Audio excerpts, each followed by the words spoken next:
This video is going to be a commentary or reaction to the NFL All-Pro teams being named on Friday afternoon, specifically the inclusion of Kirby Joseph as a first-team free safety. It kind of reaffirms some of my faith, which there wasn't much at all in the All-Pro process, to be honest with you. I do have some complaints about certain players being left out or not recognized at all, specifically Leonard Williams. That's the main one for me. But the Lions get Penei Sewell, Kirby Joseph, St. Brown all on the first team, Fox as a punter, and then second team Ragnow and Khalif Raymond. The one for me that matter, well, the two in this situation for Detroit that matter the most, in my opinion, is the fact that Amon-Ra St. Brown recognized as a first team All-Pro guy, which is where he should be, and then Kirby Joseph included there as well. Not saying that there aren't high-level, impactful, dangerous safeties across the NFL in certain cities to deal with when you're throwing the football, but Kirby Joseph bringing 9 interceptions to the table, 12 passes defensed. Oh, by the way, the third year in a row he's had 80-plus tackles. He's got 247 tackles for his career, and that's while not being used as a blitzer that often. They have Ifeatu Melifonwu now and Brian Branch, guys who can blitz, can attack, play down near the box as an overhang, curl flat defender. They don't really need Kirby Joseph to do so, number one. Number two, he's a great free safety. He can dissuade quarterbacks from throwing the ball in certain areas of the field. I am going to show a little bit of film here. It made me happy to see Kirby Joseph recognized by the pro football writers because of what he was able to do in big situations, taking away certain types of routes. And I do believe that as the season has gone on and Detroit's defensive roster, their depth has been whittled or cut or chopped down so much, Kirby Joseph's ability to sit back there and be an eraser, when I say that it dissuades quarterbacks from throwing the ball in certain areas, I mean it. I think it's kind of whittled down the route tree that Detroit is going to see that much. And I can't necessarily prove that with the film right now. That's not the intention of this video. The intention of this video, to be honest with you, is a little bit of a victory lap because when I did a film study on Kirby Joseph in Week 17, I said that, if he's not named an All-Pro guy, I think the whole process is illegitimate. When you lead the league in interceptions, I think he had 99 interception return yards this year and 12 passes defense while still making 80-plus tackles, being available in every game. I think it's quite obvious that Kirby Joseph belongs exactly where he was named today, and as a first-team All-Pro free safety. I will show a little bit of film here. I'll show one of the interceptions against the 49ers because I think it's important when certain plays occur.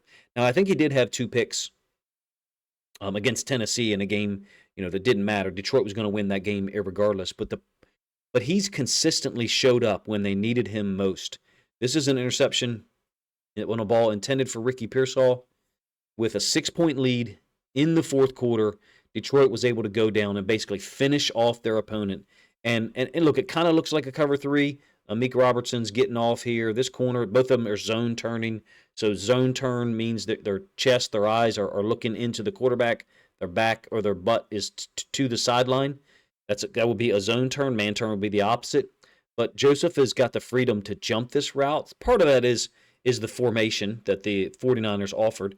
And part of it, I think, is just the trust that Detroit's coaches have in him and his familiarity with the system, with the coverage that they play man-to-man, and also being great at recognizing routes and being able to see the quarterback's eyes at the same time. Now, it's off-screen for us underneath, but as soon as Brock Purdy looks in that direction for Pearsall, who he had gone to like 6 or 7 times already on similar in-breaking routes, Kirby Joseph is gone. I think he's a guy who also plays games with quarterbacks. Here's the aforementioned game against Tennessee. This interception actually occurs on a ball intended for a fullback / tight end. Chig Okonkwo, who's actually a Maryland guy, is running the over concept from out of the backfield. So somewhat unusual. I mean, how many fullbacks can do that? Well, none. That's why Okonkwo is there. That's why he was drafted so high for them is because he's a tight end who has the ability to go back in there in the backfield and play as a fullback. So Kirby Joseph's a very unique player. First of all, I don't know what his interception catch percentage is to interception opportunities. It's got to be incredibly high. I talked about it in the video 2 weeks ago in Week 17. My guess is it would be like 85, 88%, possibly even more. This is an interception against Jacksonville Jaguars in Week 11. The game's already over at this point from a competition standpoint. But what he's able to do, playing not just his area, but on the other side of the field here, I think is a great illustration of his range and then the fear that he can strike in quarterbacks. And I'm actually going to refer to a play from last week against the Minnesota Vikings here in a moment to talk about that fear, that awareness, that recognition of where Kirby Joseph is. It's coming from the backside here, all the way across. Pick off this ball from Mac Jones, intended for the tight end. Brian Branch is kind of underneath of it because he's got two routes to deal with here, and he understands that. So I think he's trying to stay between the two of them. Also, he trusts Kirby Joseph to show up on his side of the field, meaning on Brian Branch's side of the field. Branch understands that Kirby Joseph can help him over the top. Those two are in sync, if you ask me. For Branch to only have been in the league for 2 years and playing with Kirby Joseph for 2+ seasons, first of all, they've played a lot of football together, but it speaks incredibly highly of the DB coaching, the coaching staff, that those two are so in sync. I do get the sense that Brian Branch could probably be in sync with any safety tandem in any city or franchise that he shows up with. This is the one that really finished off the Packers, even though there was 31 or 30+ minutes of football left to go. It's 10-3 here late in the second quarter, and his hands is the large point here for me because Love is having difficulty holding on to the ball. It was incredibly wet and slippery conditions in that game. When you get to end zone angle, you'll see what I mean if you haven't seen it already. Joseph is able to just stick his hands up in the air and snag this football cleanly, easily, put the Lions up 17-3, really changed the whole tone and tenor of that game, even though Green Bay was able to outgain them for much of the game. Kirby Joseph's interception and their early 7-point lead really removed all doubt for this game, probably by mid-third quarter.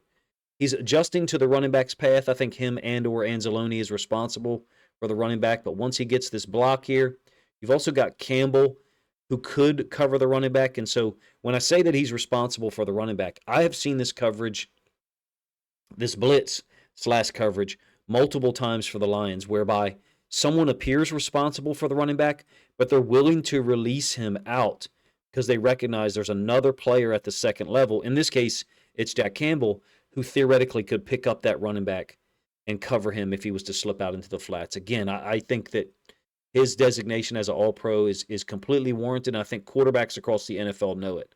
I've referenced this play twice since the Week 18 win over the Vikings. This is a 4th and 3 in the second quarter. Lions are able to get the stop. And how, first of all,